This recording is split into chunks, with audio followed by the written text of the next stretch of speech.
вас, почитувана председателки, бидејќи овде чекав час и половина за да отпочне седницата, со целосен респект кон сите, ќе ја молам седницата да ја туркаме во правилна насока и онаа што значи задоволен, незадоволен од одговорот. Гледате дека ви одговарам јавно, транспарентно и отворено на сите прашања. И ако ми поставите едно прашање, одговарам на 5 теми за да дојде што поголема информација до јавноста. Немам намера да скријам ништо. Апсолутно ништо. Инаку, кој колку, што и како реализира во рамките на нашите политички програми, тоа го кажуваат на крајот граѓаните кога ќе излеземе на избори и ќе ја побараме поддршката од нив и тогаш добиваат и политичките субјекти, и кандидатите за градоначалници, за пратеници и така натаму. Но овде да се држиме до суштина. Дајте конкретно прашање за да добиете конкретен одговор. Ако веќе не знаете што прашувате, претходно исконсултирајте се со тие што ви ги пишуваат во партиските штабови прашањата. Бидејќи тоа јавно го поставувате, јас исто така пред целата кумановска јавност ќе кажам дека ние денеска имаме трето продолжение токму затоа што вие на претходно закажана седница на советнички прашања бевте присутни само колку што вие сметавте дека сте присутни и не одседевте до крајот во петокот. Ние бевме сите присутни и спремни да седиме до крајот на денот и да ја довршиме седницата. Сакајќи да ви излеземе во пресред за да ги извршите вашите други ненадејно појавени обврски, а бевте претходно консултирани и рековте дека ќе бидете достапен, ние прекинавме седницата и денеска сме тука токму заради тоа што вие бевте спречени во петок, така да мислам некоректно и не држи простор да ми префрлате ниту мене, ниту на кој било член на Советот.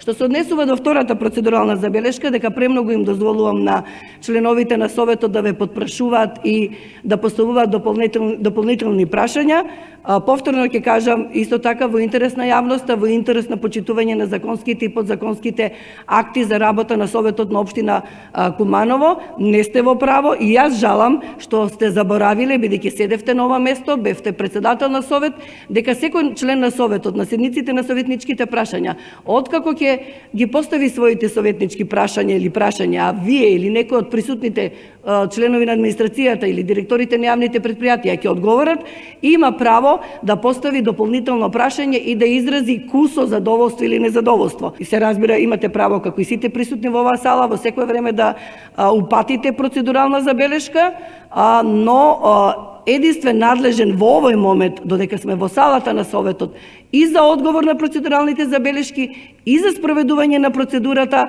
за работа во салата на Советот, сум јас. Имавме седница закажано за во четврток. Седницата продолжи во петок. Од моја страна беше целосно респектирано времето на советниците и побарав да се почитува и моето време од ваша страна. И вие излеговте во пресред. Денеска чекам час и половина да отпочнеме со седница, да одговараме на советнички прашања. Прифатив, седев и тука е се уште целата општинска администрација да одговарам на сите прашања.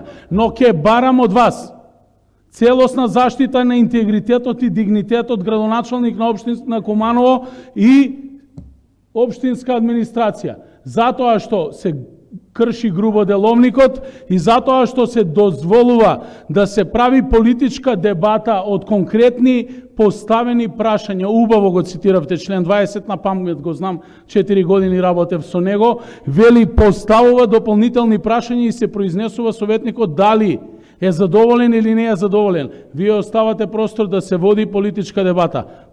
Барам половина час пауза да дозволите да се искоординирате. Значи, пауза, јас треба да ви дозволам дали ќе има пауза, па потоа ќе биде прогласена, а доколку ја напуштите седницата, тоа ќе биде исто така грубо кршење, додека не објавам пауза.